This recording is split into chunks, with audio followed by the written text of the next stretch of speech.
നേർവീതി പ്രഭാഷണ പരമ്പരയിലേക്ക് ഏവർക്കും സ്വാഗതം. സുവിശേഷകൻ കുഞ്ഞുമോൻ തോട്ടപ്പള്ളി ഇപ്പോൾ നിങ്ങളുമായി ദൈവവചനം പങ്കുവയ്ക്കുന്നു. ശ്രദ്ധിച്ചാലും.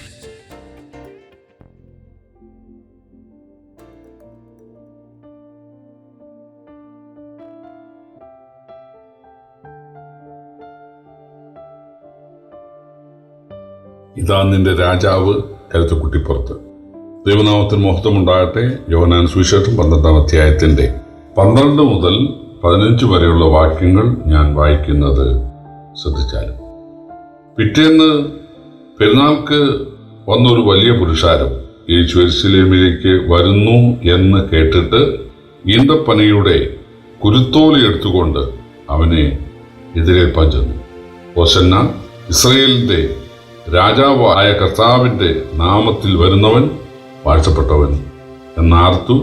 യേശു ഒരു ചെറിയ കഴുതയെ കണ്ടിട്ട് അതിന്മേൽ കയറി, സിയോൻ പുത്രി, ഭയപ്പെടേണ്ട, ഇതാ നിന്റെ രാജാവ് കഴുതക്കുട്ടിപ്പുറത്ത് കയറി വരുന്നു എന്ന് എഴുതിയിരിക്കുന്നത് പോലെ തന്നെ.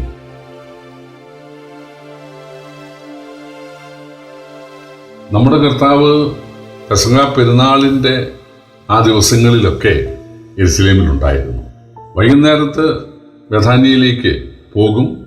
രാവിലെ ദേവാലയത്തിലേക്ക് വന്ന് അവിടെ അവസരം കിട്ടുന്ന സ്ഥലത്തൊക്കെ നിന്ന് ദൈവവചനം പ്രസംഗിക്കും.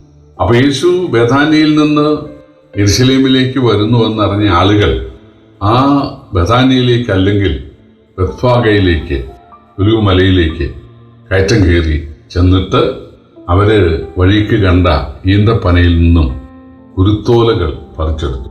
ഈന്തപ്പനയിൽ നിന്ന് കുരുത്തോല പറിച്ചെടുക്കുക എന്ന് പറയുന്നത് സമകരമാണ്. ഈന്തപ്പന മുഴുവൻ മുള്ളു നിറഞ്ഞതാണ്. വളരെ ശ്രദ്ധിച്ചില്ലെങ്കിൽ കണ്ണുമൂക്കൊക്കെ പോകും. അവര് വേദന സഹിച്ചാണെങ്കിലും മുള്ളുകൊണ്ടാണെങ്കിലും അതിൻ്റെ കുരുത്തോലകൾ പറിച്ചെടുത്തിട്ട് അവര് അതിനെ ഉയർത്തി കാണിച്ചിട്ട് വീശിക്കൊണ്ട് ദാവീദ് പുത്ര ഹോശന്ന എന്ന് പറഞ്ഞു. ഈ ഹോശന്ന അല്ലെങ്കിൽ ഓശാന എന്ന് പറഞ്ഞാൽ എന്താണെന്ന് പലർക്കും അറിഞ്ഞുകൂടാ. പലരുടെയും ധാരണ ഓശാന പാടുക എന്ന് പറഞ്ഞാൽ സ്തുതി പാടുക എന്നാണ്. പക്ഷേ ഹോശന്ന എന്ന് പറഞ്ഞാൽ ഞങ്ങളെ രക്ഷിക്കുക എന്നാണ്. യോശുവ, ഹോശയ, യേശു, ഹോശന്ന ഇതൊക്കെ ഒരേ റൂട്ടിലുള്ള വാക്കുകളാണ്. രക്ഷിക്കുക എന്നാണ് ഇതിൻ്റെ അർത്ഥം. അപ്പോൾ ഞങ്ങളെ രക്ഷിക്കുക എന്നിവർ പറയുന്നത് ഞങ്ങളെ പാപത്തിൽ നിന്ന് രക്ഷിക്കുക, നരകത്തിൽ നിന്ന് രക്ഷിക്കുക എന്നല്ല. ഞങ്ങളെ റോമാ ഗവൺമെന്റിന്റെ കിരാത ഭരണത്തിൽ നിന്ന്, അടിമത്തത്തിൽ നിന്ന് രക്ഷിക്കുക, അതിനായിട്ട് സ്വർഗത്തിൽ നിന്ന് വന്ന രാജാവ് എന്നാണ് ഇവർ യേശുവിനെ കുറിച്ച് വിചാരിക്കുന്നത്. പക്ഷേ യേശു വന്നത് പാപത്തിന് പരിഹാരം വരുത്താനാണ്, മനുഷ്യനെ പാപത്തിൽ നിന്ന് രക്ഷിക്കാനാണ്, അല്ലാതെ റോമാ ഗവൺമെന്റിനെ രക്ഷിക്കാനല്ല. ഏറ്റവും വലിയ അടിമത്വം എന്ന് പറയുന്നത് പാപത്തിന്റെ അടിമത്വമാണ്. നമ്മൾ ദൈവത്തെ പ്രസാദിപ്പിച്ച് ജീവിക്കാൻ ആഗ്രഹിക്കുന്നു, പക്ഷെ പറ്റുന്നില്ല. നമ്മൾ പിശാചിന്റെ അടിമകളാണ്, അല്ലെങ്കിൽ പാപത്തിന്റെ അടിമകളാണ്. അതുകൊണ്ടാണ് പലരും ആത്മഹത്യ ചെയ്യുന്നത്. ഈ കാലത്ത് ഈ മയക്കുമരുന്ന് ഉപയോഗം വളരെ കൂടുതലാണ്. മയക്കുമരുന്ന് ഉപയോഗിക്കുന്നത് തെറ്റാന്നൊക്കെ ഇവർക്കറിയാം, പക്ഷെ പറ്റുന്നില്ല. മയക്കുമരുന്ന് ബ്രെയിനെ നശിപ്പിക്കും, ശരീരത്തിന്റെ മെറ്റാബോളിസം ഒക്കെ അത് നശിപ്പിക്കും. അവൻ്റെ ഓജസ്സും തേജസ്സും എല്ലാം നശിപ്പിക്കും. അവൻ്റെ കുടുംബജീവിതത്തെ അത് ബാധിക്കും, മക്കളെ അത് ബാധിക്കും, തലമുറകളെ അത് ബാധിക്കും, പണത്തെ അത് ബാധിക്കും. ഇതെല്ലാം ആളുകൾക്ക് വെള്ളം പോലെ അറിയാം. ഇത് പാടില്ല എന്ന് അവർക്കറിയാം, പക്ഷേ അവർക്ക് പറ്റുന്നില്ല. അവരടിമകളാണ്. അതുകൊണ്ടാണ് പലരും ആത്മഹത്യ ചെയ്യുന്നത്. അപ്പോൾ മനുഷ്യന് ഒന്നാമത് വേണ്ടത് ഒരു ദേശീയമായ സ്വാതന്ത്ര്യമോ, അല്ലെങ്കിൽ ഒരു സാമ്പത്തികമായ സുരക്ഷിതത്വമോ, അല്ലെങ്കിൽ ഒരു തൊഴിലോ, ഒരു വീടോ, ഒരു ജീവിത സൗകര്യമോ, വിദ്യാഭ്യാസമോ, ഇതൊക്കെ രണ്ടാം കാര്യമാണ്. ഒന്നാമത്തേത് പാപത്തിൽ നിന്നുള്ള മോചനം, അഥവാ അവന് ദൈവത്തെ കിട്ടുക എന്നുള്ളതാണ്. ദൈവം നിയന്ത്രിതമായൊരു ജീവിതം, അവനെ നിയന്ത്രിക്കാൻ ദൈവം അവനോടുകൂടെ ഉണ്ടായിരിക്കുക എന്നുള്ളതാണ്. ലോകത്തിലെ മതങ്ങളെല്ലാം പഠിപ്പിക്കുന്നത് നിങ്ങൾ സ്വയമായി ശ്രമിക്കണം, നിങ്ങൾ ശ്രമിച്ച് നല്ലവരാകണം, നിങ്ങളുടെ പരിശ്രമം കൊണ്ട് നിങ്ങൾ നല്ലവരായി ദൈവത്തെ പ്രസാദിപ്പിക്കണമെന്നാണ്. പക്ഷെ സുവിശേഷം പറയുന്നത് എത്ര പരിശ്രമിച്ചാലും പെരിഫറലായിട്ട് പുറമെ മാത്രമേ നമുക്ക് നന്നാകാൻ സാധിക്കൂ. എന്നാൽ രക്ഷിതാവായി ഭൂമിയിൽ വന്ന് നമ്മുടെ നരകം ഏറ്റിട്ട് രക്ഷാമാർഗം ഒരുക്കി ഉയർത്തി ജീവിക്കുന്ന യേശുവിനെ രക്ഷകനായി സ്വീകരിച്ചാൽ, യേശുവുമായി വ്യക്തിപരമായി ബന്ധപ്പെട്ടാൽ യേശു പുതിയ ജീവിതം തരും. യേശു പാപത്തിൻ്റെ മേൽ ജയം തരും. പിശാചിനെ ജയിക്കാൻ, സാഹചര്യങ്ങളെ ജയിക്കാൻ, ദൈവത്തിന് പ്രസാദമുള്ള ചിന്തയും നോട്ടവും പ്രവൃത്തിയും ഒക്കെ ഉള്ളവരായി തീരാൻ നമുക്ക് സാധിക്കും. അതാണ് യേശു ഉദ്ദേശിക്കുന്നത്. അതാണ് ബൈബിൾ പഠിപ്പിക്കുന്നത്. ഇവിടെ യേശു വരുന്നതറിഞ്ഞ് ഇവര് കുരുത്തോലയുമായിട്ട് ചെല്ലുക.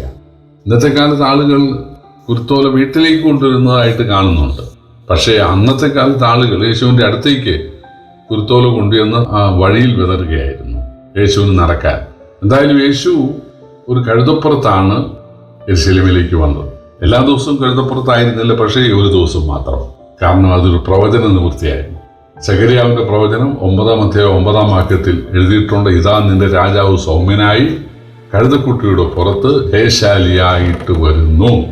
അപ്പൊ യേശു ഒരിക്കൽ യെരുശലേമിലേക്ക് കഴുതക്കുട്ടിപ്പുറത്ത് ഒരു യാത്ര ചെയ്യും എന്ന് യേശു ജനിക്കുന്നതിന് 160 വർഷങ്ങൾക്ക് മുമ്പ് സെഖര്യാവ് എന്ന പ്രവാചകൻ എഴുതിയിരുന്നു.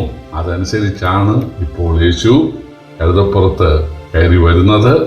അപ്പോൾ ആളുകൾ യേശു ഇപ്പം തന്നെ യെരുശലേമിലേക്ക് വന്ന് പീലാത്തോസിനെയൊക്കെ നിഷ്കാസനം ചെയ്ത് രാജാവാകും അല്ലെങ്കിൽ ഗവർണറാകും എന്നൊക്കെ അവര് വിചാരിച്ചായിരിക്കാം ഹോസന്ന എന്ന് പറഞ്ഞത്. ഹോസന്ന എന്ന് പറഞ്ഞാൽ ഞങ്ങളെ രക്ഷിക്കാം എന്നാണ്. പ്രിയപ്പെട്ടവരെ, യേശു യെരുശലേമിലേക്ക് വന്നിട്ട് ആ ദേവാലയത്തെ ശുദ്ധീകരിച്ചു. അവിടെ പൊന്മാടിപ്പക്കാരുണ്ടായിരുന്നു, പ്രാവുകളെയൊക്കെ വിൽക്കുന്നവരുണ്ടായിരുന്നു, ആടുകളെയും കാളുകളെയൊക്കെ വിൽക്കുന്നവരുണ്ടായിരുന്നു. അവരെയൊക്കെ പുറത്താക്കി. നിങ്ങളിങ്ങനെ ചെയ്യരുത്, ദേവാലയത്തെ വാണിഭശാലയാക്കരുത് എന്ന് യേശു പറയുകയാണ് ഉണ്ടായത്. എന്ന് പറഞ്ഞാൽ യേശു വന്നത് ശുദ്ധീകരിക്കാനാണ്. യേശു വന്നത് മനുഷ്യരാകുന്ന ദേവാലയത്തെ ശുദ്ധീകരിക്കാൻ, മനുഷ്യഹൃദയമാകുന്ന ആ ദേവാലയത്തെ ശുദ്ധീകരിക്കാനാണ് വന്നത് എന്ന് യേശു തെളിയിക്കുകയാണ് ഉണ്ടായത്. പ്രിയപ്പെട്ടവരെ, കർത്താവായ യേശു പ്രവചനപ്രകാരം ജനിക്കുകയും ജീവിക്കുകയും പ്രവചനപ്രകാരം യേശു സഞ്ചരിക്കുകയും മരണസമയം വരെയും എല്ലാം പ്രവചനപ്രകാരം യേശു പിതാവിനെ അനുസരിച്ചുകൊണ്ട് ജീവിച്ചു എന്നുള്ളത് ഓർത്ത് നമുക്ക് യേശുവിനെ സ്നേഹിക്കാം, ബഹുമാനിക്കാം, അനുസരിക്കാം. കർത്താവിൻ്റെ വലിയ നാമം വാഴ്ത്തപ്പെടുമാറാകട്ടെ.